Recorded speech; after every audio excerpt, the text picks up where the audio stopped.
tonight. Let me just acknowledge our immediate past President Liz Benham, who is here with us from the United States of America. Welcome, Liz. It's great to have you here with us. And Liz is also one of the architects in shaping what we are now starting to do here in Pakistan. I'd like to acknowledge our immediate past young BPW representative on the international board, Nadia Milawa. Welcome to you, Nadia. And of course, our member, Tara. And our wonderful host for this evening. We've had an extraordinary day today. We've spent the whole day with our president of this federation here in Pakistan, Dr. Salima Ahmed, and we've seen some wonderful grassroots work of what she's been able to do in terms of making a wonderful contribution to Pakistani society, and visiting an amazing, a village, a mud village that's been created, and we've just been incredibly inspired by the work and the philanthropy that we see here in Pakistan, but also about the business women here. Let me just touch on what Arif mentioned with the existence of the Commonwealth businesswomen. Why a Commonwealth businesswoman? You know, just about every industry today, there's a women in something. Women in engineering, women in banking, women in finance, women in whatever. This is an exciting opportunity, and the reason why it was started was because for the first time in the history of the Commonwealth, we actually had the female Prime Minister, the first female Prime Minister of Trinidad and Tobago, hand over the chairmanship role of the Commonwealth to my first female Prime Minister, Julia Gillard of Australia. And that was before Her Majesty Queen Elizabeth. Never before in the history of the Commonwealth has that combination of 3 female heads of state ever occurred. And this is not about an NGO or civil society saying, look, we want to do something for women. This was indeed something that came from the Commonwealth Business Council, acknowledging the fact that now is the time to recognise the valuable contribution that women make, not only to their societies and their communities, but to their economies and indeed to the Commonwealth at large. So what is the Commonwealth? The Commonwealth is made up of 54 countries. Pakistan is part of one of the largest cluster groups outside of the United Nations. We represent 2 billion people, so that's 1/3 of the world's population. We represent 31% of the world's export earnings capacities and earnings dollars. So we are quite a significant player as being part of this Commonwealth group.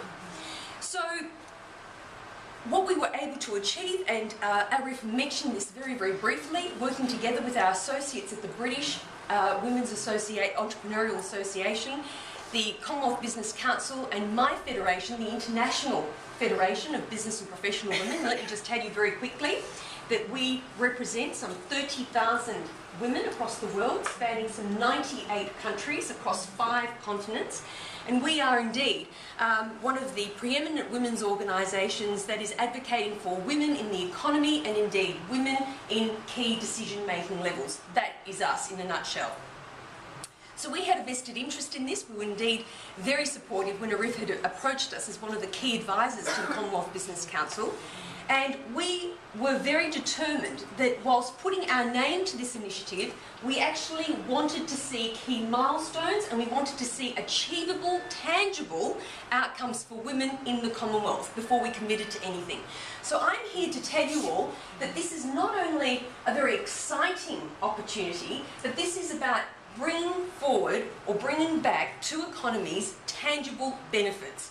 And the way we're going to do this is through 2 Ps. Very, very simply, it's about looking at procurement opportunities and it's about looking at policy changes to understand the valuable contribution that women make in this society.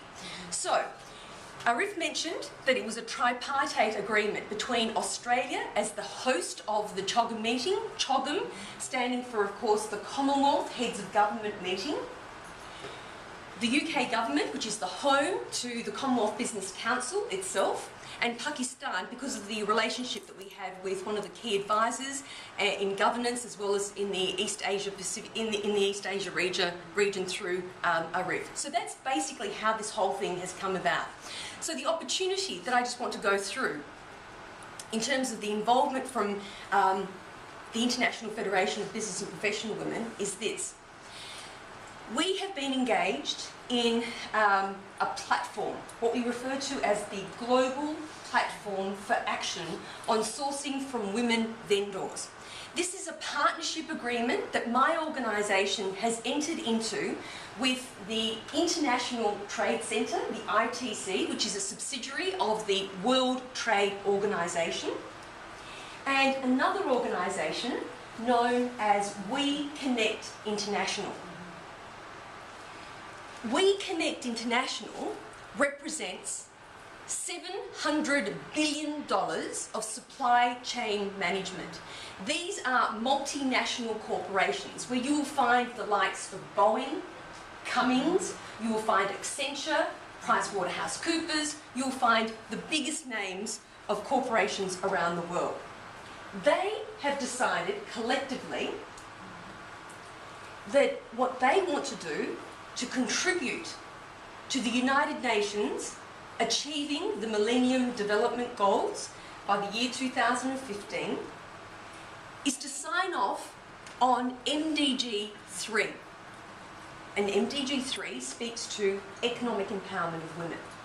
So they've agreed that they will overhaul their procurement policies and they will allocate a portion of their procurement to women-owned, run, operated businesses. So, my organisation is on the platform representing the women. We need to find the women. We need to find the women entrepreneurs that have the products and the services in their economies, in their countries. This is about women being part of the solution to helping their economies drive out of the disasters or the crisis that we find ourselves in today. So this is about now trying to alert through the steering committee that Tara Arif is bringing together with Fazar. This is about finding those key women, and they can be big businesses, they can be small businesses, they can be one-man shows, they can be 5, 50, 500 people. It can be anything and anything you can think of. And my immediate past president, Liz Benham, is on the steering committee organising this on behalf of BPW International. So Liz is playing a critical role, which is why she's with us here also tonight. So Tara has identified something in all of you. There is a reason for all of you being here tonight. We'd like to think that this is about putting the very best of Pakistan on show, and we want to ensure that you have the opportunities of this platform for action. So let me just give you a little bit of an insight in terms of what this meant a couple of months ago when we had the first global platform for action in Chongqing, China. Now I'm just looking at Tara, just to give me the heads up if I've got 5 more minutes, or do I have to finish here? People have to go. What we could do is, why don't we have everyone get to know you and over dinner, and they can ask all the questions. Does that sound fair? Great, Tara. Is that okay, or you guys want to hear 5 more? No, let's do 5 more minutes. So 5 more. Okay, so 5 more minutes. Okay, so we'll just do 5 more minutes just to bring this to a close. So, what were you talking about? China. So 2 months ago, China. Let me tell you about this. So, one of our partners on the global platform is Walmart, whom we all know. We chose Chongqing, China as the home of the first platform for action because the government there was very supportive of our initiative, but also they could see the potential of what this basically meant. So, on the first day of the platform coming together, that's to say buyers coming together with sellers, so real procurement buyers representing the organisations and sellers, women no different to any of you, We signed the first contract for $14 million with women in the agriculture sector supplying fruit and vegetables to the Walmart chain in that local province. So this is about real export dollars, this is about lucrative contracts. It's not about helping women because they are poor, because we are victims, because of... No, this is about acknowledging women for who they are, what they contribute, what it means to have the collaborative opportunity to work with women and the opportunities that that presents to corporations, to the business world. And I think between us all, we know very well what happens when we have that collaboration of women, whether it's at key positions of decision making. If we take a board, we know the dynamics of when we have three, the magical number is 3 or more women at a board level. We know the profitability increases by 10.3%. We know the statistics about the return on investment, the return on equity. These are real life, tangible results. It is in fact, ladies, what we refer to as the business case. And business is now understanding the power of women, both as a consumer and indeed as a supply or as a source of talent into their market.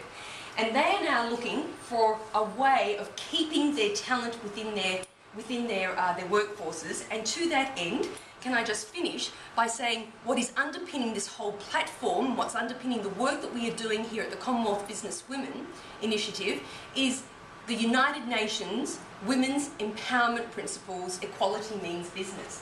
And if you don't know about these, it's this. And these principles will be the overarching framework that we will be using to drive the changes in behaviours, the changes in cultures that we need to see in our workplaces, in our marketplaces, and in our communities throughout the world. So this is a great opportunity. We want to see Pakistan actually thrive. One of the things I didn't tell you about my organisation is that we are not only 80 years old, or just over 80 years old, but we also hold the general consultative status at the United Nations. Your country was recently admitted to the Security Council of ECOSOC, and that indeed puts you now on an equal footing at the United Nations, and through our consultative status we can actually assist Pakistan in looking at what that actually means, and in terms of the contribution that women make to the society of Pakistan. In the society here in Pakistan, we can actually elevate that at the United Nations to really highlight and to bring about the acknowledgement that you deserve here as businesswomen in your own right. So with that, I'll close. I look forward to meeting with all of you, as does my colleague Liz, and hopefully we can get to know you over the course of this evening. Thank you so much for staying. We apologise for having been somewhat detained this evening, but it's fabulous to see so many of you together, and we really look forward to reaching out to you and connecting with you all. So thank you so much.